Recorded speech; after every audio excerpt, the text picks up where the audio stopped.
Okay, welcome back to Rockford Reading Daily. This is I don't remember the episode number that it is, but this is a recap of the most recent reading that we have done, which is a Civil Disobedience essay on civil disobedience by Henry Thoreau, and we're just going to do what we've done at the end of. Excuse me, sorry about that. We're going to do what we've done at the end of some of the three prior readings, which is just have a summarization of some of the concepts and ideas and issues brought forth by the writer in the piece of literature that we've just read, and have a dialogue about how some of those things mesh with issues of police terrorism, mass incarceration, and racial injustice in Winnebago County and in the country whole overall. And as would be noticeable if you listen to some of the previous episodes, this reading was done in conjunction with another member of the May 30th Alliance. And so this episode will also be done in conjunction with that member of the May 30th Alliance. And so we will have more of a dialogue as opposed to a monologue about the themes presented in Henry Thoreau's essay. I think the first thing that I would want to point out, and then I'll pass it and we'll just go back and forth, is that for me, this strikes very similar to Martin Luther King Jr.'s letter from a Birmingham jail. I think that both of these pieces of writing are very good introductory pieces to resistance, to struggling, to forms of protesting. I think that both of them show how universal the idea of abstaining from certain norms, or the idea of going against the norms of what the current time structure is, how universal that they are in American culture and in American history.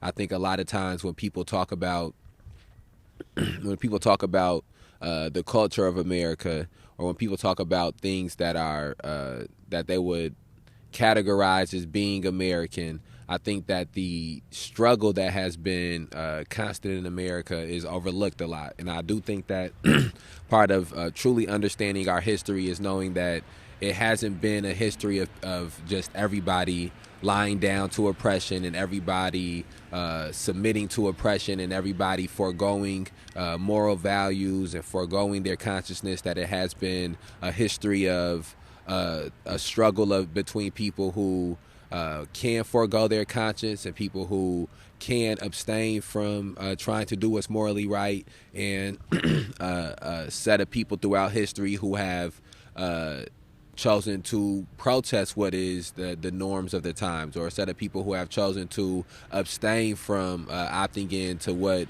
society deems as a norm if they feel it goes against what their moral standard is. I think that's something that has been lost in some ways in the current time that we are in. I hope that people can listen to some of the things that we do here, and listen to some of whether it be the lives or the podcasts or some of the writings, and it can fill that same void that I believe that Thoreau was filling in the writings that he had at the time, and that I believe that Dr. King was filling in the writings that he had at the time. So I'll pass this off to somebody else to bounce some of their thoughts around.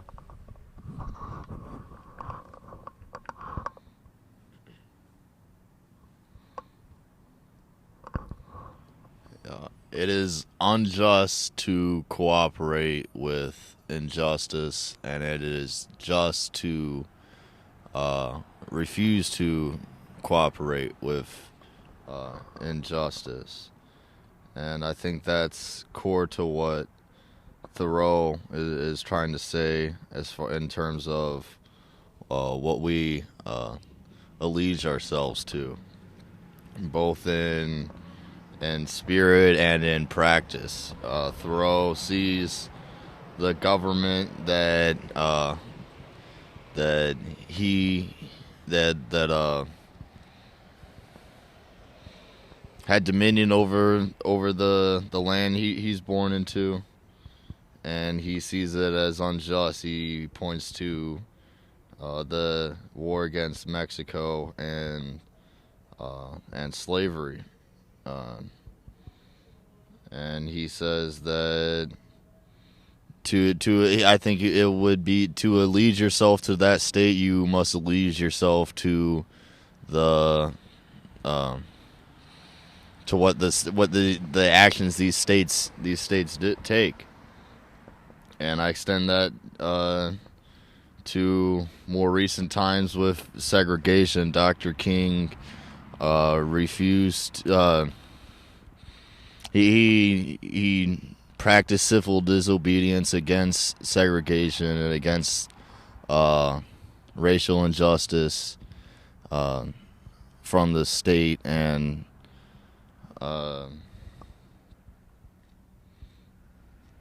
that's the just thing to do, even though it has consequences. It may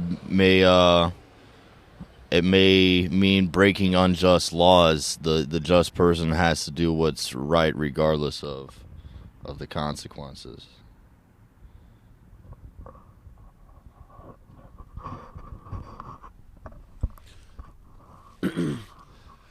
I think one of the other things that to try to talk about some of the other concepts that are presented in this writing, I think one of the things that stands out to me as unique and also draws some type of correlation again between Thoreau and Dr. King, and I would like to point out that there are multiple sets of other people that.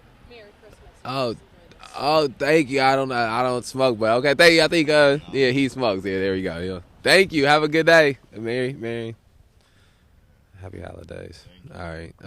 Okay. Sorry about that. Had somebody come by. We outside. So I think another one of the things that is unique about Thoreau's viewpoint in this writing that draws another correlation to Dr. King, but I don't want to make this seem as if only Thoreau at his time or Dr. King at his time were the only people who had some of these stances.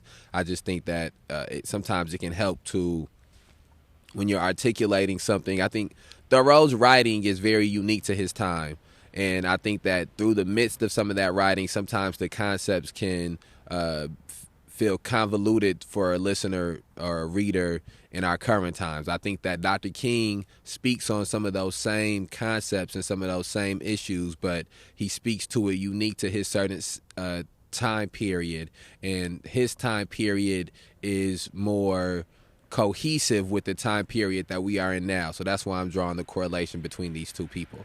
And so I want to say that another thing that is unique about Thoreau's standpoint within here is his opposition to the war in Mexico, his opposition to slavery. And I draw that comparison to towards the end of Dr. King's life. One of the things that drew a lot of vitriol and drew a lot of opposition to him was the standpoint that he took on the war in Vietnam, and that his standpoint was counter to us being there in Vietnam, in the same way that Thoreau's standpoint of the war in Mexico was counter to us being involved in it.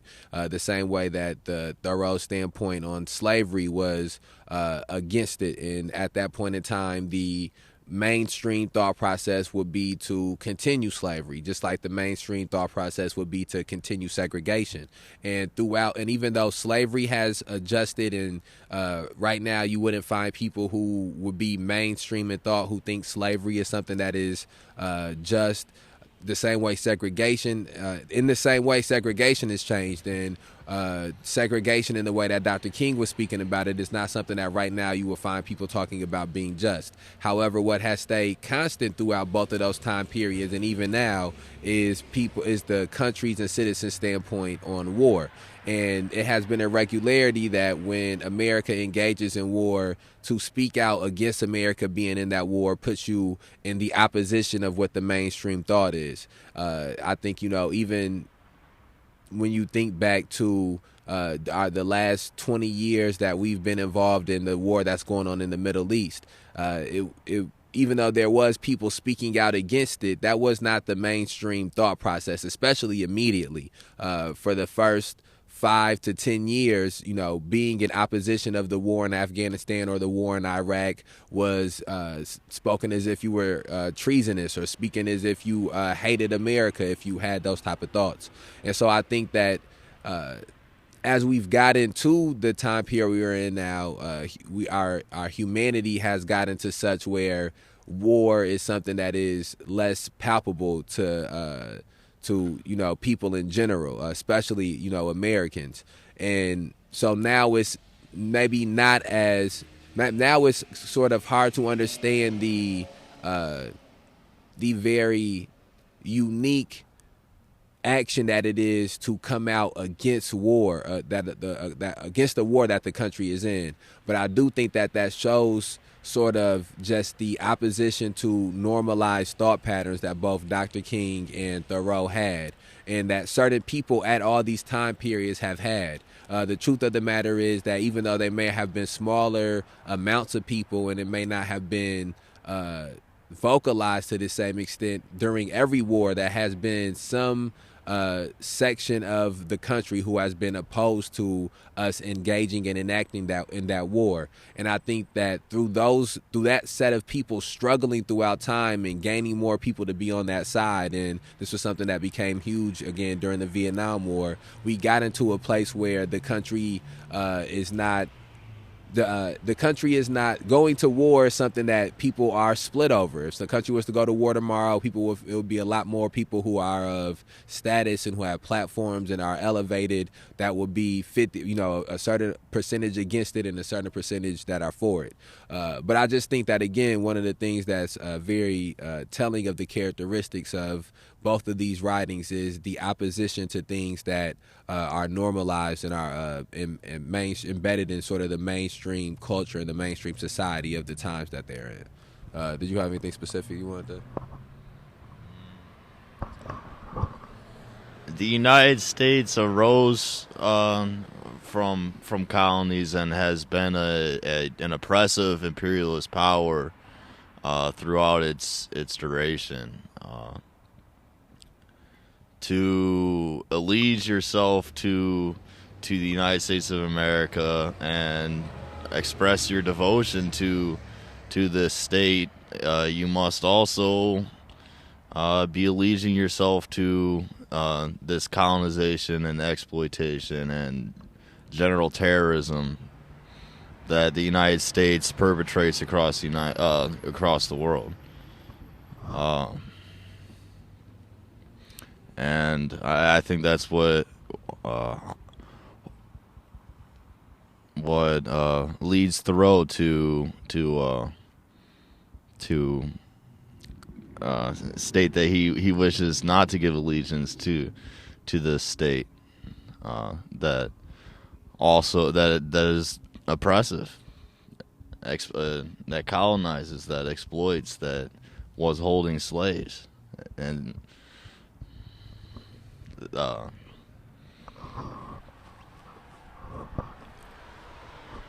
and then one of the other things that was presented by Thoreau within this writing was his choice to not pay taxes, his choice to withhold funds or finances for the city that he was in, based on his beliefs that he didn't.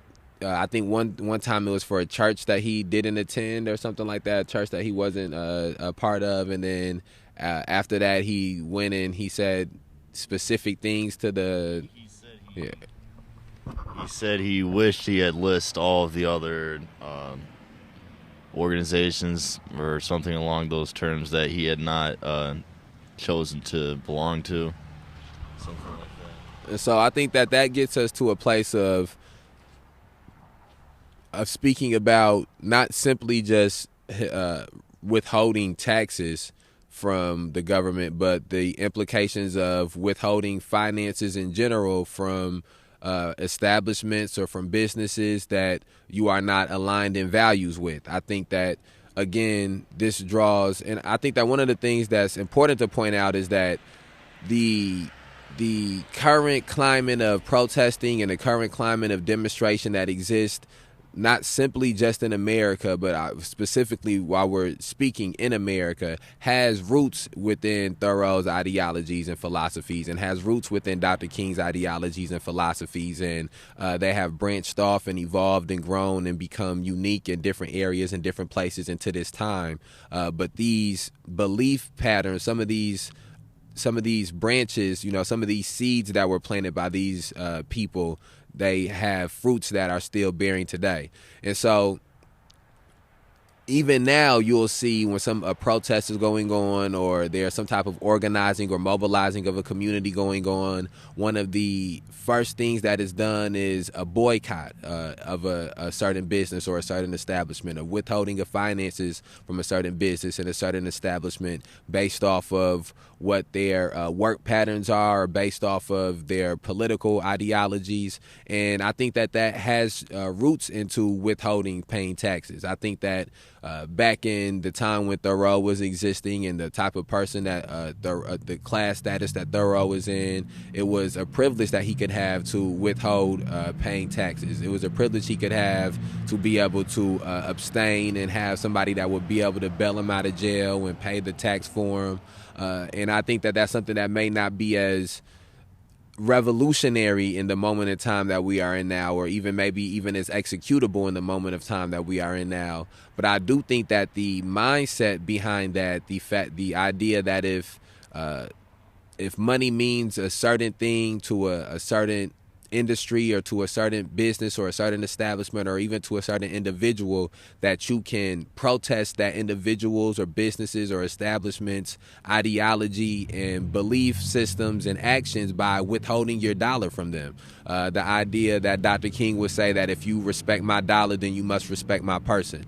And I think that goes back into the idea of not paying taxes to the government, because the fact that the government does not respect anybody's person. So it's understandable for a person to not want to allow them to then try to respect their dollar. And so I think that as we speak about the thought processes and the philosophies and the ideologies that are important for us to understand and to get a grasp of, it's also important for us to try to understand and get a grasp of actions that can be taken to put those ideologies and philosophies and belief patterns into practice and into reality. Because I believe that one of the things that is also important is learning how to struggle against some of these negatives of the society that are presented, and not simply just being able to address the negatives of the society. And so again, I just think that it's important to point out some of the parallels between Thoreau and our current times, and how some of these things can sort of translate. Did you have? By withholding taxes or staging boycotts, people can practically act according to their beliefs. We can, by withholding taxes from the state if we believe it's unjust, or by withholding our business, our commerce from businesses that we see as unjust, we can put pressure on institutions to become more just. And that's something that people can do. You don't have to be a revolutionary to put these things in practice necessarily. In the essay somewhere, he said, you can go about your life, but make sure, as you have that freedom to do that, you don't do it while sitting atop someone else's shoulders.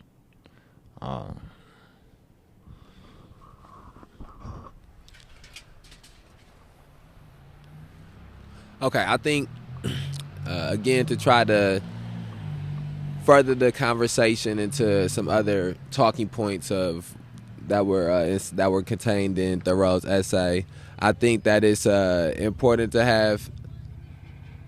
We're good. Oh yeah, we're good. Thank you. We appreciate it. What's that?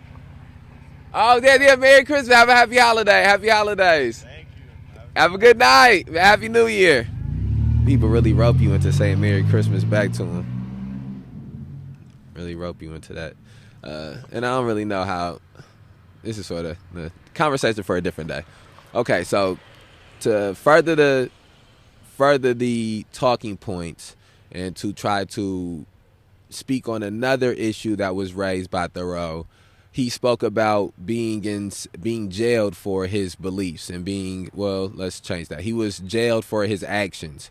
I think that's another thing that's important to point out is the subtle differences between being jailed for your beliefs and being jailed for your actions. And I think that one of the things that is very apparent within here is that Thoreau was jailed for the actions he took behind his beliefs and not simply the fact that he had these beliefs that he was espousing.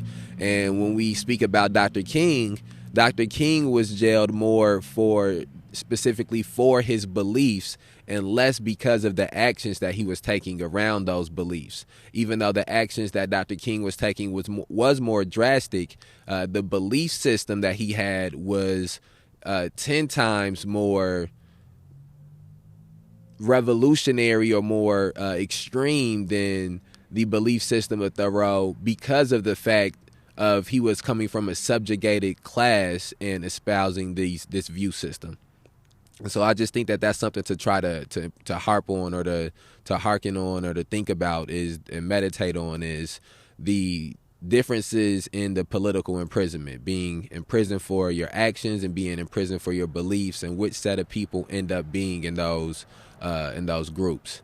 And so Thoreau talked about being jailed for his actions, and he talked about his experience when he was inside the jail. He talked about his experience coming out of the jail.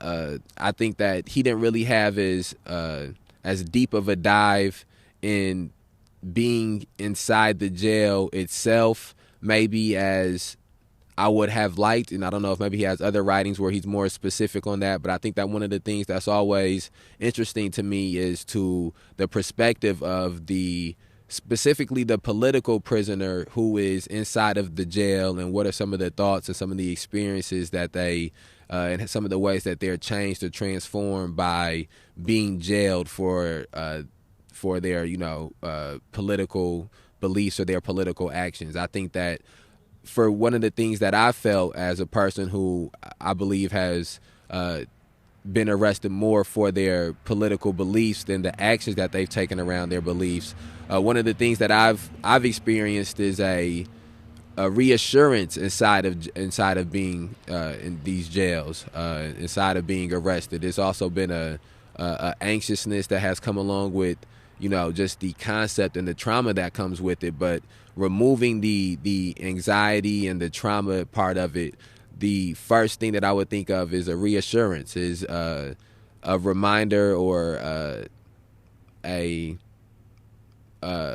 manifestation that these things that I believe in and these things that I'm learning about are real, that these effects that I'm dealing with are the effects that I'm dealing with, the same effects that generations before me have dealt with, the same effects that people in other areas of the world are dealing with.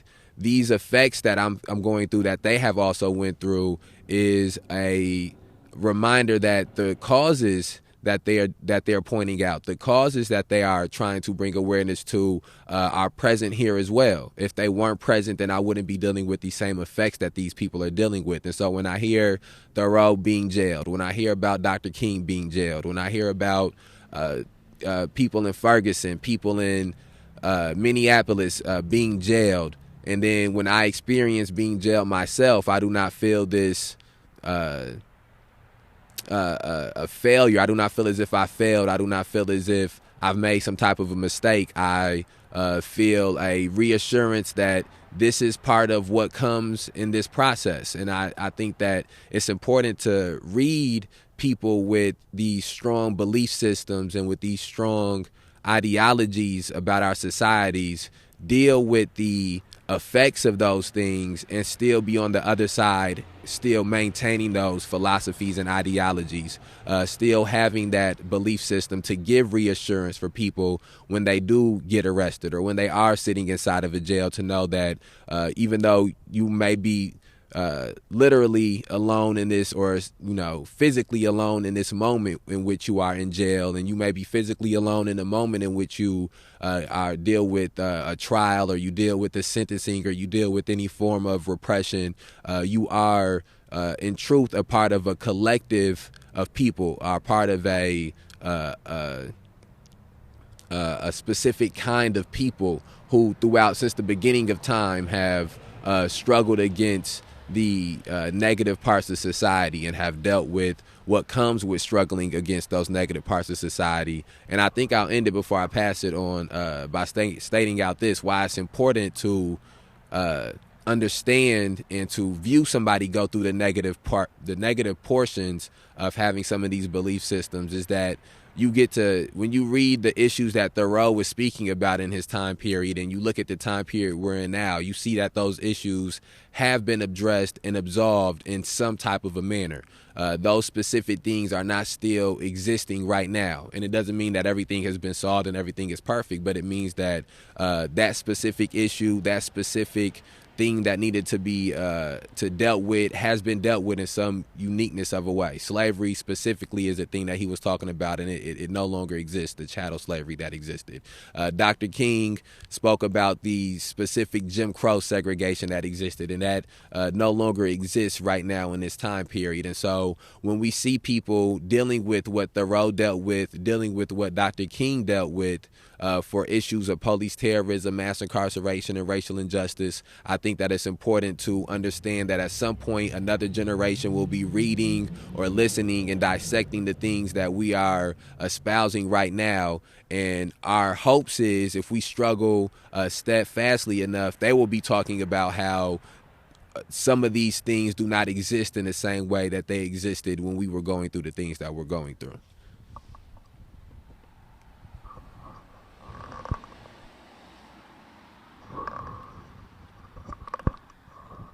If doing what's right lands one in jail, there's no better place for that person. Political imprisonment is the state's reaction to revolution, to change, and for a revolutionary, that's part of the job, to do what's right and accept the consequences of that. And in an unjust society, sometimes that means going to jail.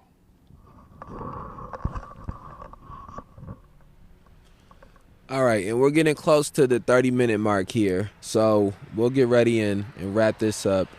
Again, I want to encourage anybody who may be listening to this and has not listened to all the previous episodes of the Rockford Reading Daily podcast to please go back and listen to the previous episodes. We try to make sure that they're only about 30 to 45 minutes or so that way you can be able to digest multiple in a day or be able to keep up daily, and it's not taking up too much of your time.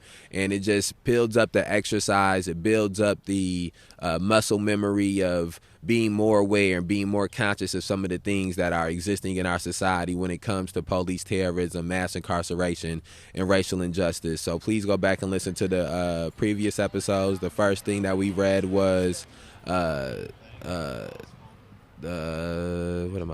Black Lives Ever Matter by Mumia Abu-Jamal.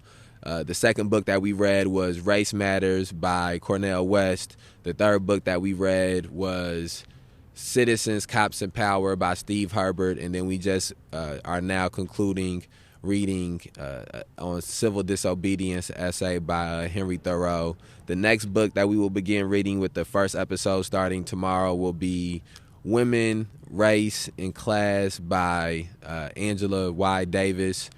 I have the first 5 or 6 episodes pre-recorded. Gonna try to get some more of them pre-recorded tonight, so they'll be coming out 8 a.m.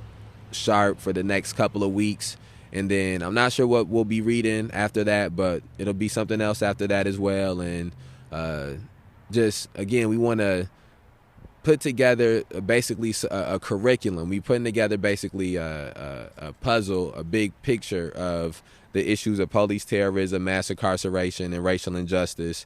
And each one of these different pieces of literature help to form a piece of that puzzle. So share this on whatever platform you're listening to it on, Spotify, Apple Podcasts, wherever, and stay tuned for tomorrow's episode of Rockford Reading Daily. We outside.